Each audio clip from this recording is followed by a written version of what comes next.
میرے محبوب پیغمبر صلی اللہ علیہ وسلم مسجد نبوی میں تشریف فرما، صحابہ اکرام بیٹھے ہوئے، میں منظر کشی نہیں کر سکتا، میں قربان جاؤں ان آنکھوں پر جنہوں نے میرے نبی کا دیدار کیا ہو۔ اللہ کے محبوب اپنے صحابہ کو دیکھ کر مسکرائیں اور صحابہ میرے نبی کا چہرہ دیکھ کر مسکرائیں۔ سبحان اللہ۔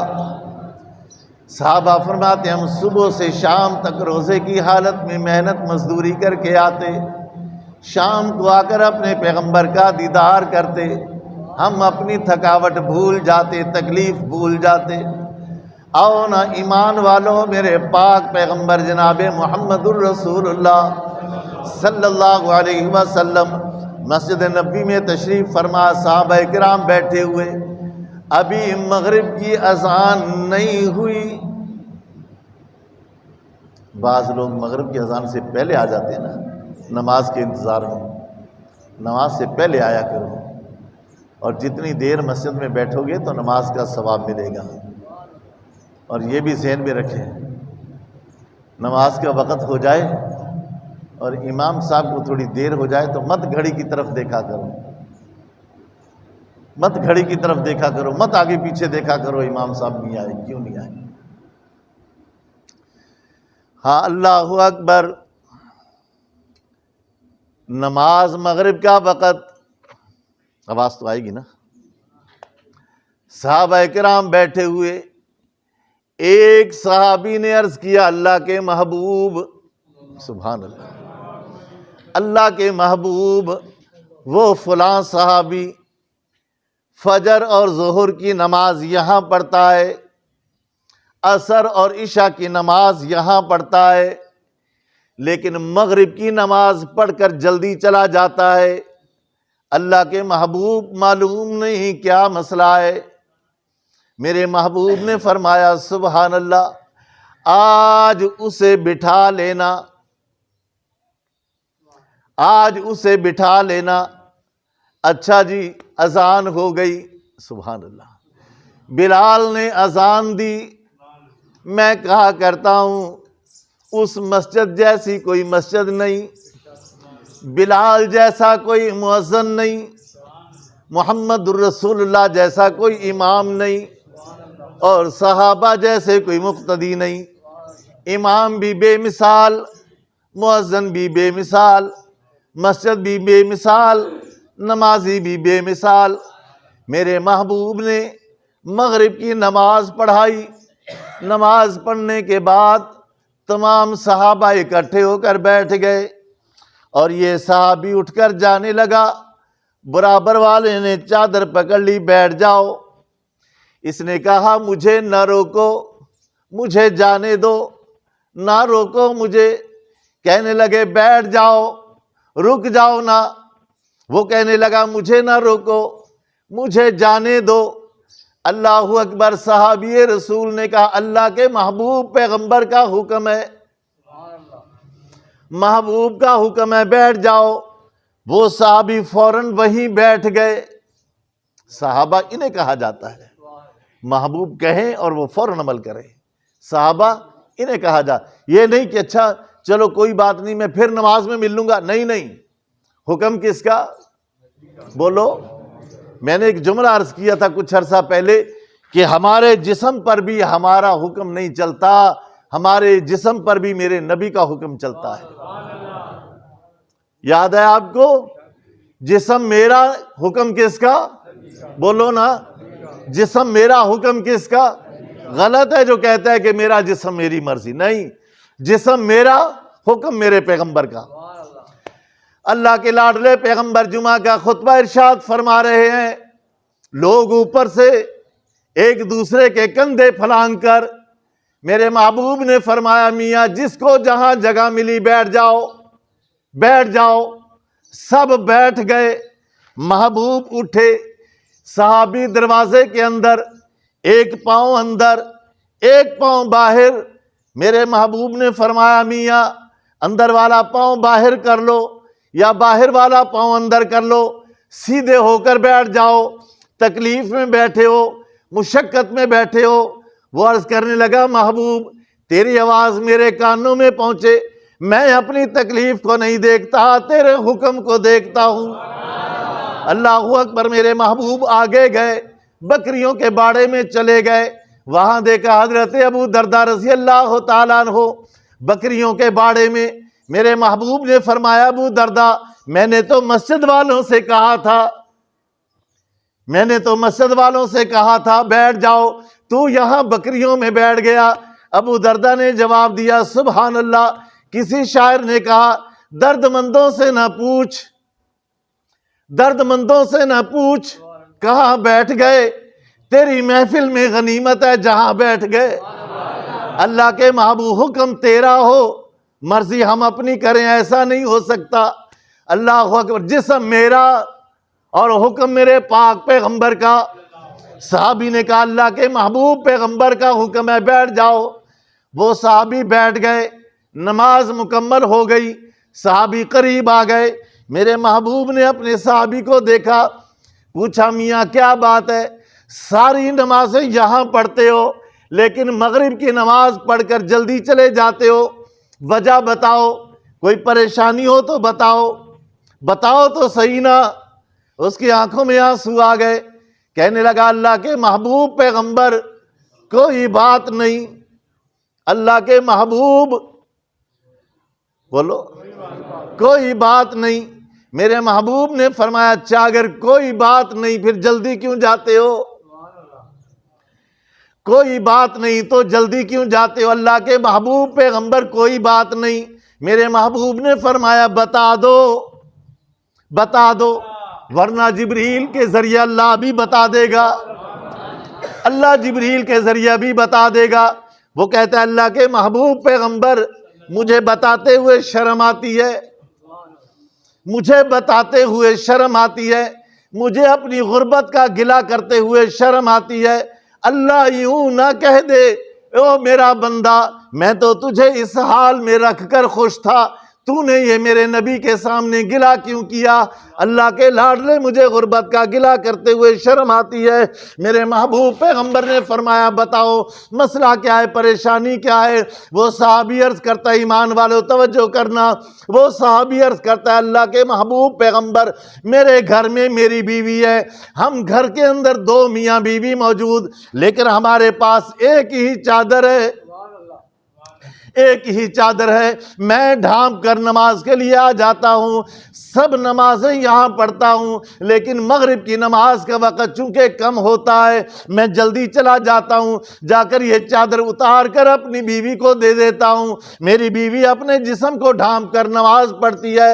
اللہ کے لاڈلے پیغمبر ہم دونوں میاں بیوی کے پاس ایک ہی چادر ہے، آدھی چادر بچھا لیتے ہیں آدھی اوڑھ لیتے ہیں، ہم نے کبھی اپنی غربت کا کسی سے شکوہ نہیں کیا، گلہ نہیں کیا، ہم ہر وقت میں اور میری بیوی یہی کہتے الحمدللہ الحمدللہ الحمدللہ۔ اللہ اگر تو ہمیں اس حال میں رکھ کر خوش ہے تو ہم بھی تیری رضا پہ راضی ہیں، اللہ ہم بھی تیری رضا پہ راضی ہیں۔ اللہ اکبر۔ یہ بات سن کر کون سی آنکھ تھی جس میں آنسو نہ آئے ہوں؟ میرے پاک پیغمبر بھی آپ دیدہ ہو گئے۔ اللہ کے محبوب پیغمبر فرماتے ہیں اچھا بیٹھ جاؤ میاں تو نے کبھی بتایا ہی نہیں ہے، کبھی تذکرہ ہی نہیں کیا، ہم بیت المال سے تیرے لیے تیری بیوی کے لیے کپڑوں کا انتظام کر دیتے، راشن کا انتظام کر دیتے، کوئی وظیفہ جاری کر دیتے، تو نے کبھی ذکر ہی نہیں کیا۔ وہ عرض کرتا اللہ کے محبوب مجھے اپنی غربت کا گلہ کرتے ہوئے شرم آتی تھی۔ اللہ اکبر۔ اتنے میں 7 یا 8 اونٹ سامان کے ساتھ لدے ہوئے 7 یا 8 اونٹ سامان کے ساتھ لدے ہوئے آئے۔ ایک صحابی دوڑ کر آیا اللہ کے محبوب پیغمبر وہ سامان کے ساتھ لدے ہوئے 8 بیت المال میں جمع کر دو، بیت المال میں جمع کر دو۔ میرے محبوب پیغمبر مسکرائے، اللہ اکبر، مسکرا کر کہتے ہیں جاؤ نا، اللہ نے تیری غربت دور کر دی ہے، تیری غربت دور کر دی، جاؤ میاں یہ رسی پکڑو، اونٹ بھی تمہارے مال بھی تمہارا، اللہ اکبر، اونٹ بھی تمہارے مال بھی تمہارا، جاؤ نا یہ ساری لے جاؤ، اللہ نے تیری غربت غربت دور کر دی ہے۔ اللہ اکبر۔ ایمان والو توجہ کرنا، تو لو نا اس میری بات کو، اگر میں اور آپ ہوتے ہمارا پاؤں زمین پر نہ لگتا ہم کتنے خوش ہوتے۔ اللہ کے محبوب نے اتنا مال دے دیا، اونٹ دے دیے، لیکن وہ صحابی رسول تھے، میرے پاک پیغمبر کے تربیت یافتہ، لیکن مرجھایا ہوا چہرہ لے کر خوشی کے آثار، بولو بولو، خوشی کے آثار نہیں تھے، مرجھایا ہوا چہرہ لے کر گھر پہنچ گئے۔ دروازہ کھٹکھٹایا، بیوی نے دیکھا آج میرا شوہر دیر سے کیوں آیا ہے؟ دروازہ کھلا، دیر سے آئے ہو اللہ والے، میری نماز قضا ہو گئی۔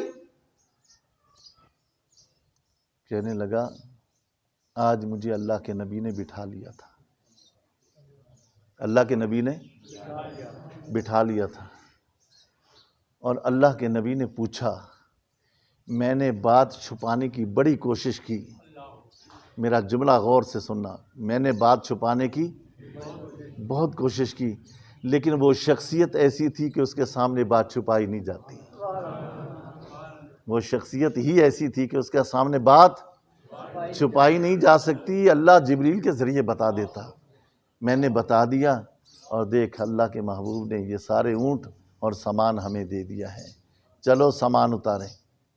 کہنے لگی اچھا یہ سامان کے لیے رک گئے تھے، رک جاؤ رک جاؤ رک جاؤ، سامان کے لیے رک گئے تھے؟ سامان رکھنا چاہتے ہو تو پھر مجھے طلاق دے دو، سامان رکھنا چاہتے ہو پھر مجھے طلاق دے دو، مجھے رکھنا چاہتے ہو تو سامان واپس کر کے آؤ۔ یاد نہیں ہے میری اور آپ کی سہاگ رات میں کیا بات طے ہوئی تھی؟ سہاگ رات میں تیری اور میری کیا بات طے ہوئی تھی؟ کہ ہمیں کھانے کے لیے کچھ ملے تو اس کا شکر ادا کریں گے، نہ ملے تو صبر کریں گے، لیکن ہم میاں بیوی کا راز ایک دل میں ہوگا، ہماری راز کی بات باہر نہیں جائے گی۔ تو نے آج وہ راز فاش کر دیا ہے، آج راز فاش کر دیا ہے، آج معاہدہ توڑ دیا ہے۔ مال رکھنا ہے تو مجھے طلاق دے دو، مجھے رکھنا ہے تو مال واپس کر کے آؤ۔ صحابی رسول کہنے لگے میں نے مانگا نہیں سامان، میں نے مانگا نہیں، درخواست پیش نہیں کی، مال چوری نہیں کیا، اللہ کے محبوب نے خود دیا ہے، محبوب نے مال خود دیا ہے، مانگا نہیں، اب کیا کروں؟ کہنے لگے میری تو ایک ہی بات ہے، پتہ ہے نا اگر بیویاں اڑ جائیں، بولو بیویاں جن کی ہے وہ بولے، اگر اڑ جائیں تو جن کے پھیتے لگے ہوتے ہیں نا وہ بھی بیویوں کو سجدہ کرتے ہیں، پھر وہ بھی کہتے ہیں بڑی سرکار تو ہی ہے، تو جیسے کہے گی میں ویسے کر لوں۔ سامان رکھنا ہے تو مجھے طلاق دے دو، مجھے رکھنا چاہتے ہو پھر مال واپس کر کے آؤ۔ صحابی رسول کہنے لگے میں نے بڑا سمجھایا، بہت سمجھایا، لیکن ایک ہی بات، نہ ابھی مال گھر میں نہیں آیا، میری نماز قضا ہو گئی، مال گھر میں نہیں آیا، نماز قضا ہو گئی، اور جب مال آ جائے گا پھر میری نمازوں کا کیا عالم ہوگا؟ مال اور اللہ اور اس کے رسول کی محبت ایک دل میں جمع نہیں ہو سکتی، ایک دل میں جمع نہیں ہو سکتی، یا مجھے رکھ لو یا مال رکھ لو۔ صحابی رسول سوچ میں پڑ گیا کیا کروں، مال رکھتا ہوں تو بیوی جاتی ہے، بیوی رکھتا ہوں تو مال جاتا ہے، کیا کروں؟ سوچ میں پڑ گئے، آخر اس نتیجے پر پہنچے مال کا کیا ہے، آج میرے پاس کل کسی اور کے پاس، مال دھوپ اور چھاؤں کی طرح ہے، آج میرے پاس کل کسی اور کے پاس، لیکن ایسے صبر اور شکر والی بیوی پھر پتہ نہیں ملے کہ نہ ملے. چلو مال واپس کر کے آئیں، مال واپس کر کے آئیں. اونٹوں کی نکیل پکڑی مال واپس کرنے کے لیے مسجد نبوی کی طرف، اور وہاں میرے پاک پیغمبر صلی اللہ علیہ وسلم صحابہ کرام کے جھرمٹ میں خوش ہو رہے ہیں. آج میرا صحابی خوش ہو رہا ہوگا، آج اس کی بیوی خوش ہو رہی ہوگی، آج اللہ نے ان کی غربت دور کر دی. میرے پاک پیغمبر باتیں کر رہے ہیں. اتنے میں ایک صحابی نے عرض کیا اللہ کے محبوب، وہ صحابی اونٹ لے کر واپس آ رہا ہے. میرے محبوب نے دیکھا، وہ اونٹوں کی قطار کھڑی کی اور آ کر کہتا ہے اللہ کے محبوب اپنے اونٹ واپس لے لو، اپنا مال واپس لے لو. میرے محبوب نے فرمایا کیا ہوا؟ کیا ہو گیا؟ اس مال کے پیچھے تو دنیا جا رہی ہے، کیا ہوا؟ کہنے لگا نہیں اللہ کے محبوب مال واپس لے لو. میری بیوی نے طلاق کا مطالبہ کر دیا، اس کی نماز قضا ہو گئی. کہنے لگی نہیں، تیرا اور میرا سہاگ رات والی رات جو معاہدہ ہوا تھا، تو نے اس معاہدے کی خلاف ورزی کی ہے، یا مال رکھ لو یا مجھے رکھ لو. اللہ کے محبوب ایسی صبر اور شکر والی بیوی پھر پتہ نہیں ملے کہ نہ ملے، اپنا مال واپس لے لو، ہم تو ایک ہی چادر میں گزارا کر لیں گے. میرے محبوب نے اپنی داڑھی پر ہاتھ رکھ کر آسمانوں کی طرف دیکھا. اے مالک، اس زمین پر ایسے بھی تیرے بندے ہیں جو ایک چادر میں گزارا کر لیں گے، اپنی غربت کا گلہ نہیں کرتے، اپنی غربت کا شکوہ نہیں کرتے. اللہ اپنی اس ایک چادر کے اندر گزارا کر کے مال ٹھکرا رہے ہیں. اللہ ایسے بھی تو بندے ہیں صبر اور شکر کرنے والے. میرے رب نے فرمایا ہاں میرے لاڈلے پیغمبر، یہ وہ میرے بندے ہیں جن کی جیبوں کے اندر میں نے جنت کے ٹکٹ ڈال دیے. فرمایا رضی اللہ عنہم ورضوا عنہ اولئک حزب اللہ الا ان حزب اللہ ہم المفلحون. صدق اللہ العظیم. باقی باتیں انشاءاللہ آئندہ جمعۃ المبارک میں. ایک بات آپ ذہن میں رکھیں، کچھ دنوں سے آپ کو